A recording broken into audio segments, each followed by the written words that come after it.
tenemos ya lista nuestra invitada, escritora, dramaturga, actriz, Nona Fernández. Bienvenida a La Voz de los que Sobran. Hola, Nona, ¿cómo estás? Hola, bien, feliz de estar aquí con ustedes. Qué Debo bueno. decir que más feliz después de haber escuchado al doctor que apoya las elecciones. Ay, me imagino que estabas como igual que nosotros, como por favor que sean las elecciones. Yo tengo que transparentar que Nona está ahí también detrás de la campaña de Andrea Gutiérrez para constituyente por el distrito 10. Aprovecho de decirlo también. Exactamente. Ambas muy activistas, ¿verdad?, de la cultura, parte de la red de actrices chilenas también. Entonces, la verdad es que sí. O sea, los que estamos delante en la campaña y los que están detrás están ansiosos porque esta cuestión se haga, porque yo no Y yo aguanto creo más. que todas y todos, ¿no? Nona, Sí. ¿qué pensás tú? ¿Con qué se han encontrado aquí en la campaña ustedes? Yo creo que hay una ansiedad de que esto ocurra, no solamente, o sea, una cosa es que estamos evidentemente en las campañas independientes, estamos agotadísimos, ¿cierto? Independiente de eso, yo creo que hay una necesidad de validar un poco este proceso democrático y que esto ocurra. Tenemos una democracia muy fragilizada en este momento, entonces siento que alargar más las elecciones es fragilizarlas más aún. Entonces, Pienso se vuelve exactamente importantísimo lo que ocurra. mismo. Es una sabia la Nona Fernández. No, pero es que es verdad, sí, es que es verdad. O sea, que yo creo que hay una cosa como que tiene que ver, hay un tema sanitario obviamente, Sí, pero claro. estamos hablando de un tema social. Social, político. Y la ansiedad que uno tiene, ¿dónde la Y dejan? no solo por uno, y yo creo, no sé, también aquí escribían, yo estoy muy ansioso con esta elección, las personas también lo escriben, digamos, o sea, Claro. no tienes que ser candidato para sentir esta ansiedad, Imagínate. ¿no? Y gente que no quiere ir a votar precisamente por la preocupación de que hay un problema sanitario. En ese sentido, yo soy neutro frente a eso. Lo que yo haría como cálculo es cuál es el mejor momento para tirar elecciones. Si existe mucha desconfianza ciudadana con el riesgo de ir a votar, entonces es un problema. Pero si se logra convencer a la gente de este concepto de voto seguro, si el colegio médico logra masificar su campaña de hay formas de hacer la votación de manera segura, estamos bien. Sí, yo creo que sí. Que va Estamos a la bien. mano el hecho que no se está haciendo como un enfoque verdaderamente sanitario también en el tema de apertura comercial y Lo todo que lo pasa demás. es que uno no puede obviar que el gobierno no tiene mucha voluntad en ese tema, pero emite... ¿Crees también, Nona, que el gobierno no ha tenido la voluntad suficiente para dar a conocer lo que está pasando y O sea, la comunicación de riesgo, ¿cómo le evalúas? ¿Cómo le evalúas que abran moles? ¿Cómo evalúas tú todas esas cosas? No, sin duda que esto ha sido un despelote tremendo, sin duda que sí. Y si lo enredamos con las elecciones, es más aún porque la desinformación que ha ocurrido en relación a estas elecciones es tremenda. Entonces se junta demasiada desinformación, Sí. se junta demasiada precariedad informativa en todos los ámbitos, ¿no? En el sanitario, como para poder tener la claridad de que vamos a votar seguro, y además que hay gente que no tiene idea. Hay 4 elecciones, qué significa cada elección, qué significa votar por una lista. Hoy es una cantidad, que eso es algo que nos hemos topado mucho haciendo campaña, ¿no? La desinformación, y yo creo que ahí hay un tema muy crucial de abandono de parte del gobierno en relación a esta elección, que es una elección, sobre todo la constituyente, importantísima y histórica, ¿no? Deberíamos estar en una fiesta democrática, deberíamos estar felices, deberíamos estar con completa conciencia de lo que estamos haciendo, y sin embargo estamos llevando a cabo este proceso de la peor manera, Y evidentemente que el tema sanitario llega a empeorar un poco esto, pero debería ser un tema a trabajar, no debería ser un tema que nos obstruya. imposibilitara una elección. Claro. Son 5 papeletas distintas de distintos colores. Yo creo que son tenemos 5, que pero se empezar. entregan 4. Se entregan 4, pero son 5 porque hay una de pueblos originarios, Sí. ¿no es cierto?, que tiene que ver con quienes se identifican con algún o están en la CONADIS, ¿verdad?, en Están el anotados en todas listado, estas claro. listas, Y ahí tú puedes pedir entonces tu papeleta verde, que es la de los pueblos originarios. Sí. El resto son de distintos colores también: blanco, beige, naranjo y celeste. Sí. Y las van a entregar ese día. A modo de información, por mientras vamos entregando algunos datitos. Nona, Bien, muy bien, te agradezco. sí, yo quería conversar también porque podríamos decir que a fines del año pasado, ¿verdad?, empezaron a aparecer algunas novelas que tienen que ver justamente con la pandemia, con este encierro en el que ya llevamos tanto tiempo, ¿verdad?, estar encerrados en nuestras casas, ¿verdad? Y tú publicaste una novela que se llama Preguntas Frecuentes. Y la verdad es que quería preguntarte justamente sobre esas reflexiones que haces en esta novela, ¿verdad? Que es bien interesante, ¿eh? Yo voy a leer una bajada de la nota del Mostrador, que además dice que es una novela que hay que leer, una novela relevante. Dice: a diferencia de los volúmenes anteriores, la autora nos sorprende con 17 artefactos, atrapando las preocupaciones durante los meses más álgidos e inclementes durante el invierno chileno, en la que va de la ironía hasta condensación del discurso. Cuéntanos un poco sobre esta novela, Nona. La inspira, me imagino, la pandemia, pero también, ¿qué vamos a encontrar en este libro? Mira, este libro a mí me gusta, más que novela, me gusta decir que es una especie de artefacto literario. Perfecto. Que intentó como sujetar como un momento, que es el momento pandémico más álgido del año pasado. En rigor yo estaba escribiendo otra cosa, pero estaba en un momento donde se filtró la realidad al libro con todo, y empecé como a sujetar un poco, con un afán, no con un afán de entregar una claridad de lo que estaba ocurriendo y estamos viviendo hasta el día de hoy, porque se hace imposible, es muy difícil tener un punto de vista claro, pero sí como para poder generar un artefacto de memoria. Yo creo que hemos empezado a darnos cuenta cómo los discursos oficiales quieren secuestrar este momento y lanzarlo ya al futuro con un relato claro, ¿no? Y a quienes nos preocupa la memoria, a mí me preocupa mucho, y hemos sido de alguna manera también, hemos sido víctimas de cómo nos han oficializado los discursos y cómo nos han construido una memoria oficial que sabemos no es real. Me interesa dejar documento de la hora, construir la memoria del futuro a partir de estos artefactos que van sujetando realidad, básicamente eso. Evidentemente hay un constructo literario, hay una historia, pero también hay mucho de discurso, hay mucho de, esas preguntas frecuentes son las preguntas frecuentes que originalmente yo le hacía a la página del ministerio preguntando qué cosas podía hacer y qué cosas no podía hacer. ¿Puedo salir? ¿Puedo ir a comprar a la esquina? Todas esas dudas que teníamos al comienzo de la pandemia, y que después se fueron tergiversando hasta las dudas que tenemos hasta el día de hoy, ¿no? ¿Es normal manejar una pandemia de esta manera? ¿Es normal que tengamos toque de queda hasta el día de hoy? Exacto. ¿Es normal vivir un proceso democrático con toque de queda? Esas son las preguntas frecuentes que yo quiero que queden instaladas en algo, para que en el futuro las podamos observar y quizá en el futuro tener más claridad para poder analizarlas, ¿no? Es interesante ese punto cuando uno dice, ya, es normal hacer una pandemia así, pero no hay ningún libreto acerca de la normalidad en pandemia, porque la pandemia es una vez en una generación o en varias generaciones realmente. Entonces, para hablar de normalidad es muy difícil y de hecho eso es lo que me sorprende de la rapidez. Tengo que admitir que no he leído tu último libro, pero me sorprende mucho que salga tan rápidamente eso, porque muchos de los escritores están todavía tratando de hacer un poco de sentido con esto. Es muy de poder de interpretar eso artísticamente. Habla de una capacidad de entender una situación que tiene muchos completamente sobrepasados, realmente. A mí me encantan las novelas que hablan de personas que están trabajando en centros de llamadas, en servicio al cliente, porque es muy del momento como capturar esa perspectiva.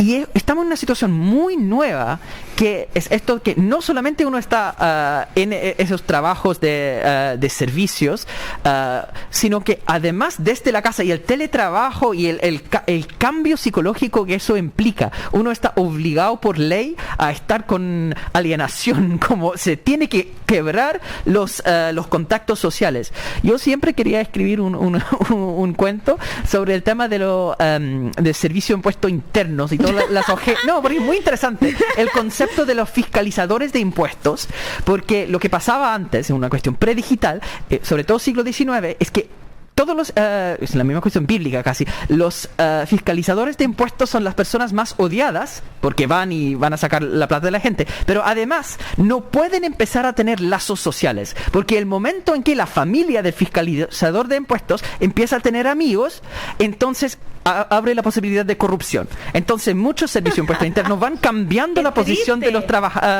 de sus fiscalizadores para que nunca puedan tener esos lazos sociales. Entonces es una situación pandémica donde por ley uno no puede tener contactos sociales. Y siempre pensé, ¿cómo vivían si al final no podían quedarse?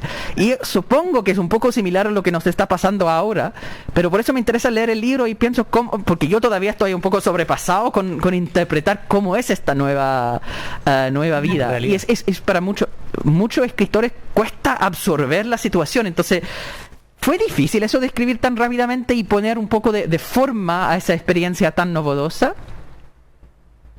Sabes que yo creo que tiene que ver con una postura que tengo yo con la escritura y con la literatura. Para mí escribir es una manera de pensar. Yo voy metabolizando el ahora en la escritura. O sea, pienso muy mal.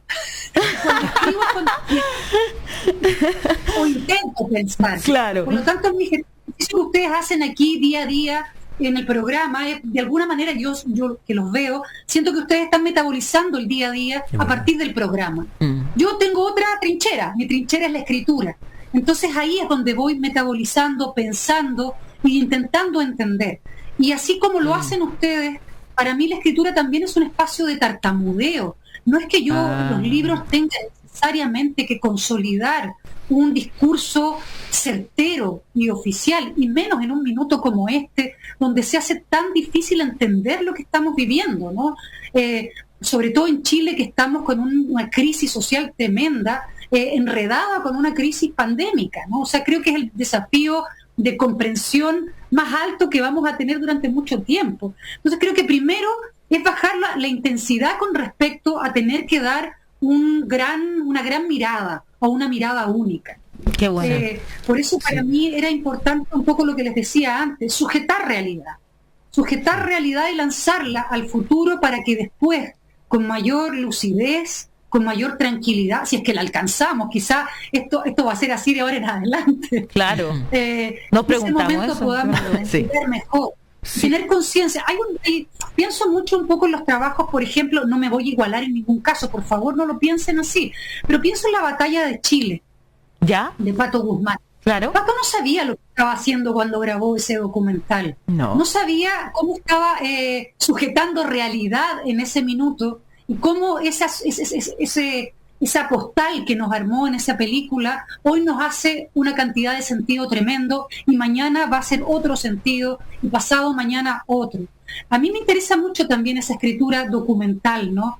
Que documenta el momento y que después serán los lectores y las lectoras del mañana quienes pueden entregar mayor sentido a esa escritura. Sí. También porque no creo que la escritura sea el espacio de mayor lucidez. Me gusta pensar que la escritura también, como lo hacemos todas y todos, tartamudea, se equivoca y lanza opciones que podemos tomar o no también. Mira, me gustaría tomarme 3 minutos para hacer una pregunta a Hassan. ¿Cómo pudo él escribir un libro en tan corto tiempo y tomar la realidad? Te hiciste lo mismo que ella, Hassan. Escribiste El Estallido en muy corto tiempo. No, pero es completamente distinto. ¿Por de qué? Hecho, esa es la pregunta. Él escribió un libro que se llama El Estallido, que es un muy buen libro y que también es tomar la realidad rápidamente, Hassan. No. ¿Por qué no? Lo encontré muy interesante el comentario de la Nona acerca de la batalla de Chile. Sí. Que yo pienso que no lo vi como tan de tartamudeo. Yo vi como un documental muy producido realmente, porque hay como un intercambio de escenas donde él sabe, Pato Guzmán, exactamente lo que está haciendo, mostrando la clase alta, cambiando de escena para mostrar como el contraste con... Hay un momento, me acuerdo, bueno, son 2 momentos que me encantan de esa película. Uno, cuando hay un dirigente de la Unidad Popular tratando de convencer a los trabajadores sindicalistas que no pueden expropiar una mina. Y ellos están como, ¿pero por qué no? Si eso es nuestra posibilidad de hacerlo. Y él como, pero no entiende lo que está pasando con las Fuerzas Armadas, no entiende lo que podría pasar, que en este caso no podemos seguir ir avanzando con las nacionalizaciones. Y la manera en que está grabada es tan intencional como de aumentar el peso del momento. ¿Ya? De entender que es un momento muy significativo. Hay otro momento cuando una mujer de clase alta está hablando de esos comunistas, terroristas y todo el discurso, y muy lentamente la cámara simplemente como se aleja y se ve todo el lujo del departamento de donde se está hablando. Hay cosas así donde hay mucha inteligencia, no solo inteligencia, sino de tener un discurso muy armado. Y eso es lo que cuesta mucho cuando uno escribe. Yo no publico las cosas que escribo que no son que son no ficción, que al final las cosas más creativas, más imaginativas, en mi opinión, tienen incluso un costo, una dificultad mucho mayor, porque ahí uno necesita manejar un universo completo y tratar de tener no un discurso oficialista, eso es la verdad, sino muchas distintas verdades personales que están intercambiando los personajes. Entonces lo que yo pude hacer con el estallido es súper fácil, porque estoy resumiendo décadas de investigación académica y poniéndolo en lenguaje simple, pero eso es algo que evidentemente iba a pasar. Todo el mundo sabía, excepto el gobierno, que iba a haber un estallido en algún momento. Y los empresarios tampoco. Cuando hay un discurso académico muy establecido, simplificarlo para el público es un trabajo más bien de pedagógico, pero no es necesario ser creativo en el sentido de interpretar un universo nuevo. Eso es Pero son oficios distintos, pues, Hassan, ¿no? En tu caso, Nona, tu oficio es la escritura y la sistematización, ¿no? Pero Hassan también lo hizo estadística, tomó... lo que pasa, a ver, ¿yo por qué hablé de esto? Porque me sorprendí cuando tú le dijiste a ella que en tan poco tiempo escribió. Claro, pero ahora entiendo que lo que escribió ella es una cuestión mucho más literaria, pero también tomando momentos y con el riesgo de, como dice muy bien ella, de tartamudear, y después si al análisis dicen, ¿sabes que no correspondía a esto? Sirvió para otra cosa, mira, etcétera, etcétera. Lo tuyo es más sistematizar algo que ya estaba... Porque el estallido, en cierta forma, era algo predecible. Y ya había un discurso claro acerca de esas causas. La pandemia no. Pero la pandemia no. Aunque algunos científicos no estarían de acuerdo contigo. Sí, incluso en el tema científico es más fácil porque en el tema científico igual hay investigaciones del pasado de cómo se maneja esas cosas en Asia, pero la experiencia personal, psicológica de distintos personajes dentro de un contexto como el chileno es algo de verdad nuevo. Uno podría incluso pensar que en Asia, no sé, Singapur, en Vietnam, han pasado por muchas pandemias. Entonces hay más ahí de conocimiento emocional de cómo funcionan esas cosas, pero lo que estamos viviendo acá es de verdad nuevo. Entonces por eso es como tan difícil tratar de enfrentar eso, y encuentro una gran capacidad hacer eso de esa manera.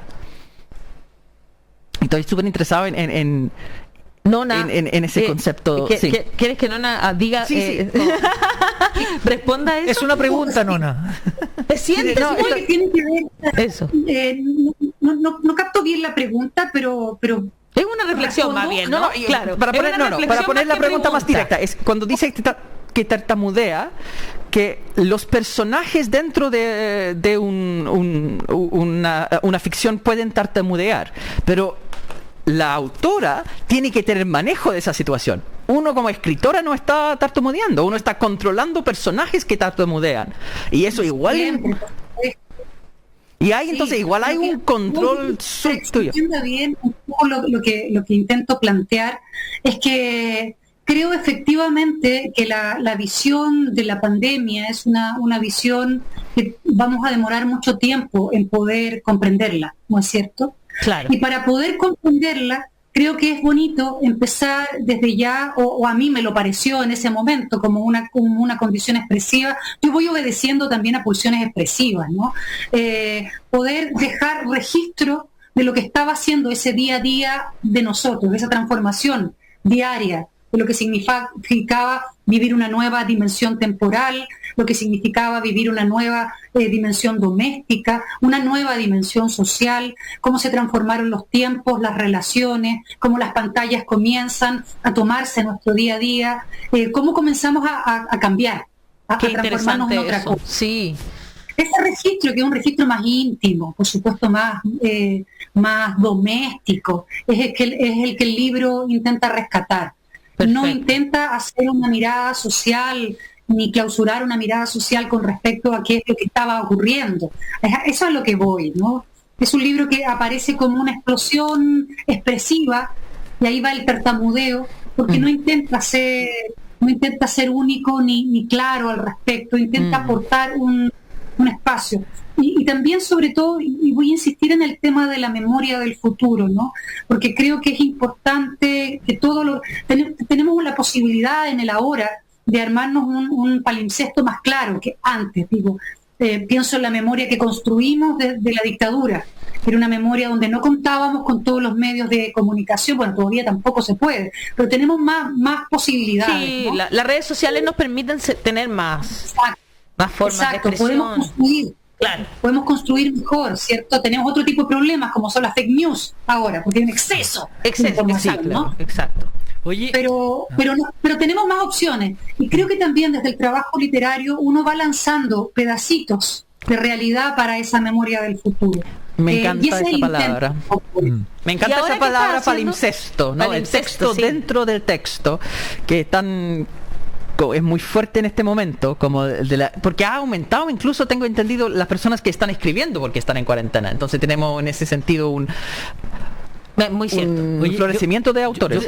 Por eso yo quería preguntarle a Nona si estás también haciendo, aprovechando que estás ahí con Andrea en esta campaña, ¿verdad? ¿Estás ahí también pensando en algo hacia el futuro que tenga que ver con este proceso constituyente que está recién comenzando, pero que tiene para largo, ¿no? O sea, más allá de cuánto se demoren los 155 en escribir la nueva constitución, digamos, es un proceso que ya comenzó, que está en rodaje, pero que está ahí, que en un momento ya se va a lanzar, ¿no? Entonces, ¿estás ahí también recopilando toda esta información?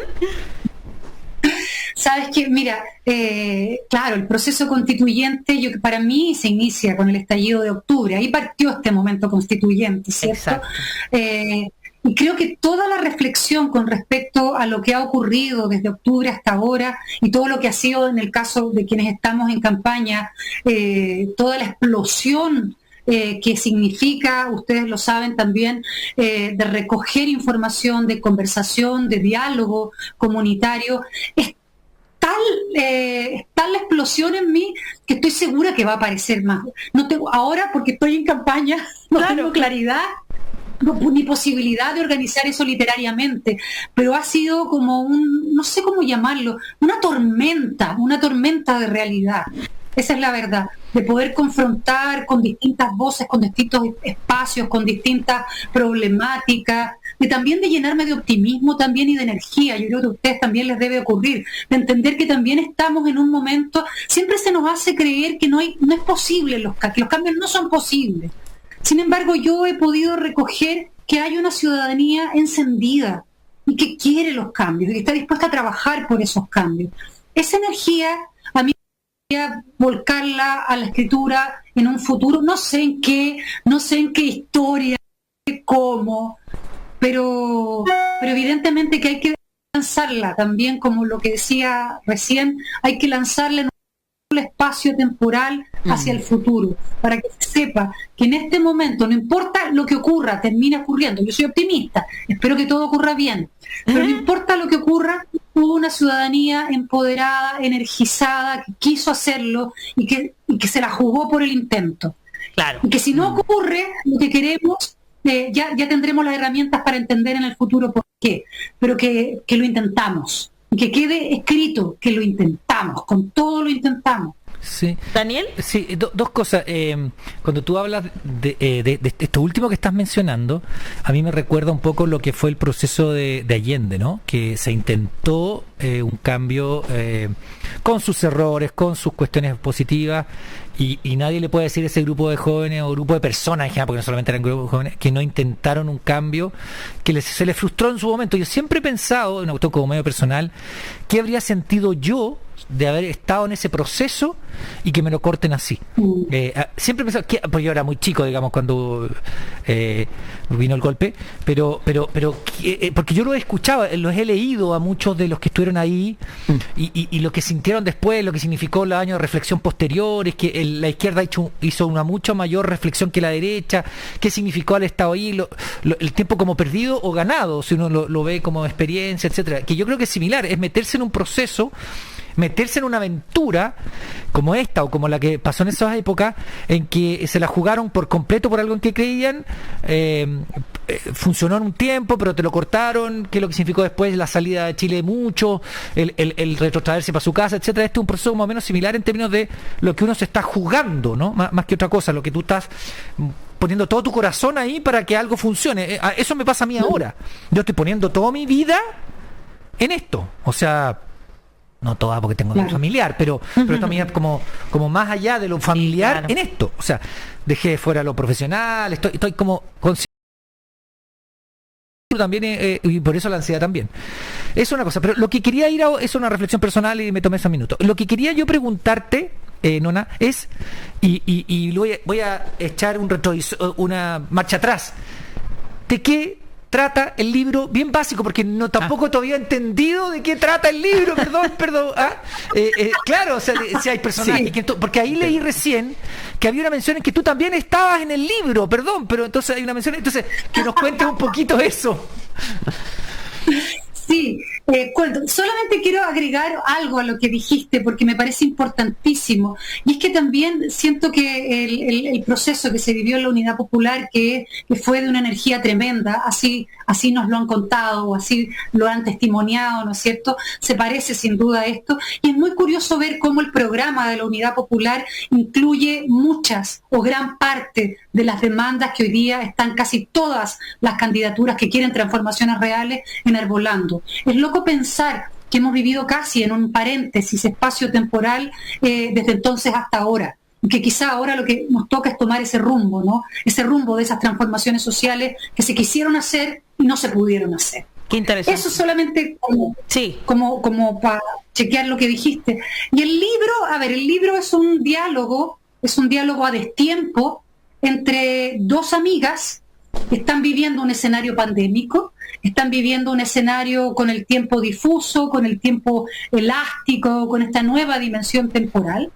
Y en esa dimensión temporal les ocurre a ellas un poco lo que también ocurrió a nuestra sociedad, que en la pandemia se abrió la caja de Pandora y salió lo mejor y lo peor también. Los grandes traumas sociales quedan en evidencia. Y en este caso, en el caso de ellas, los grandes traumas de la memoria, aquellos que no dejamos salir porque estamos siempre ocupadas trabajando, funcionando, también comienzan a salir. Los recuerdos dolorosos emergen y hay que hacerse cargo de esos traumas, ¿no? Y van un poco dialogando sobre eso mientras su día a día está involucrado en la pandemia y está involucrado también en esos traumas sociales, van observando esos traumas sociales. Y una de ellas se dedica a escribir columnas en distintos medios que son columnas sociales, que en ese caso se parece un poco a mi vivencia, y algunas de esas columnas están puestas también allí, ¿no? Y ellas mismas van dialogando sus interrogantes con respecto a la pandemia, las cosas que no entienden, las cosas que entienden, y van haciendo estas preguntas frecuentes a la página del ministerio, preguntando si pueden salir, si pueden ir a la farmacia. Y esas preguntas se van tergiversando y van tomando ribetes ya más literarios, y comienzan a preguntar si es normal soñar con helicópteros, si es normal soñar con motos, y ese tipo de cosas, ¿no? Sí, qué interesante. Es un artefacto. A mí me gusta hablar de artefacto porque insisto que no es una novela, es casi como una novela, es un cuento cortito que va recopilando escenas, postales de la pandemia, podría llamarse así. Y algunas columnas que hablan efectivamente de que son columnas que yo publiqué, debo decirlo concretamente, trabajaba un poco para el libro, pero que dan cuenta también de ciertas demandas concretas de un momento histórico.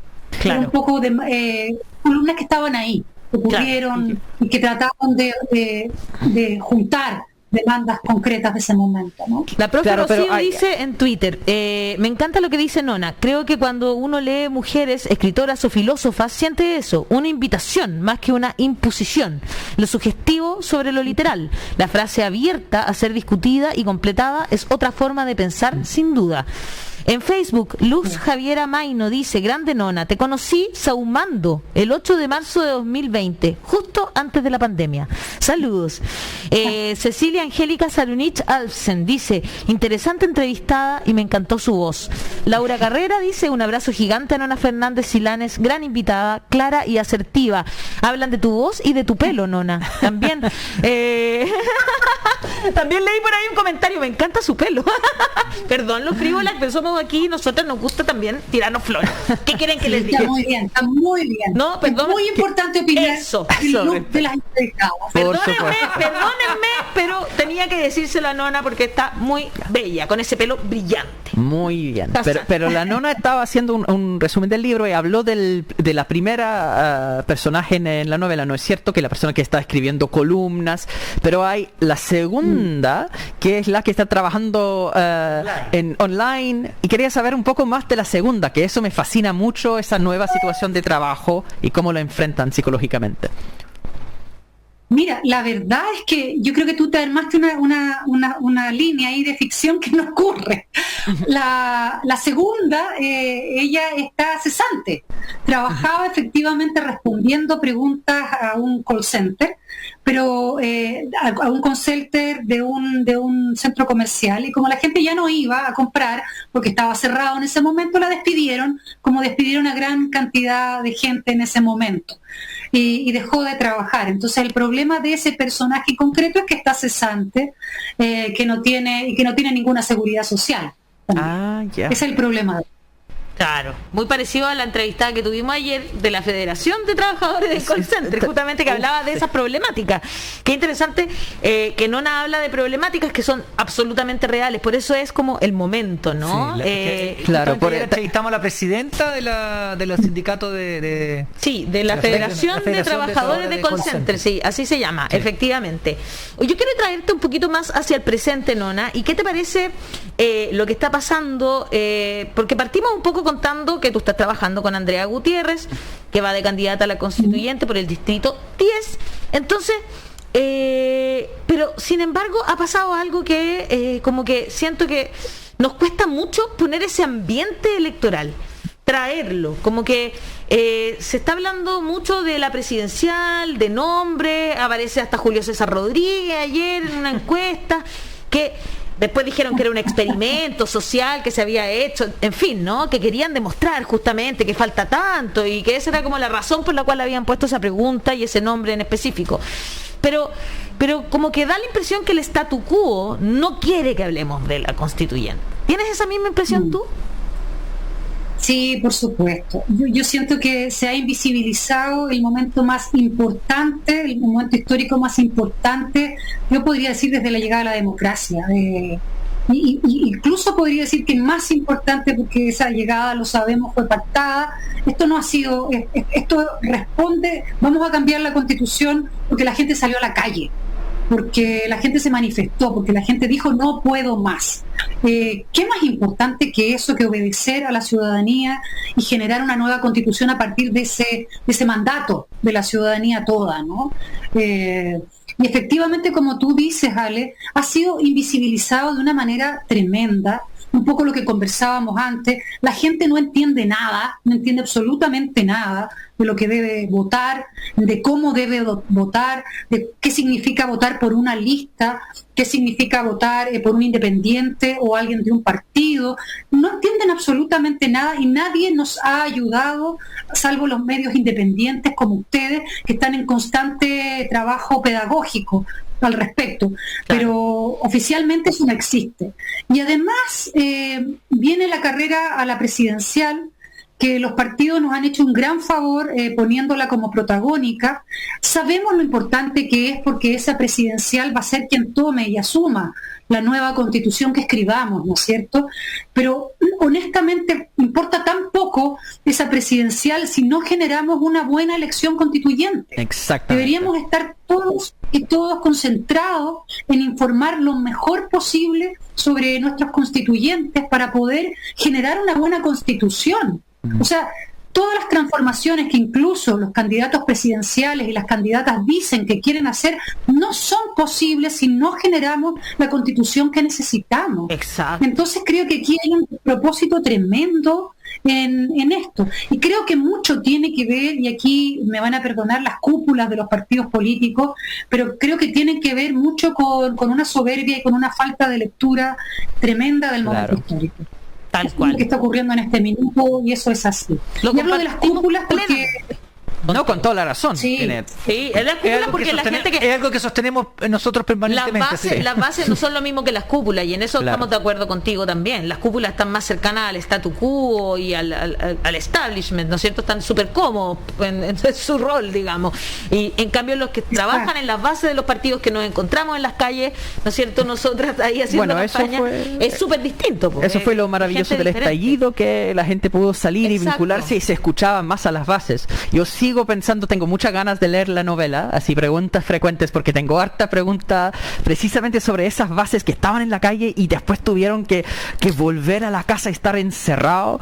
Y el caos doméstico que se ha generado es tal que, claro, la reacción emocional es algo que yo todavía estoy masticando, tratando de entender. Me interesa mucho ver cómo se dimensiona eso. Entonces, preguntas frecuentes. Así es. Así estoy. Así se llama la Nona Fernández, la puede pedir el usted en libro la librería. Exactamente.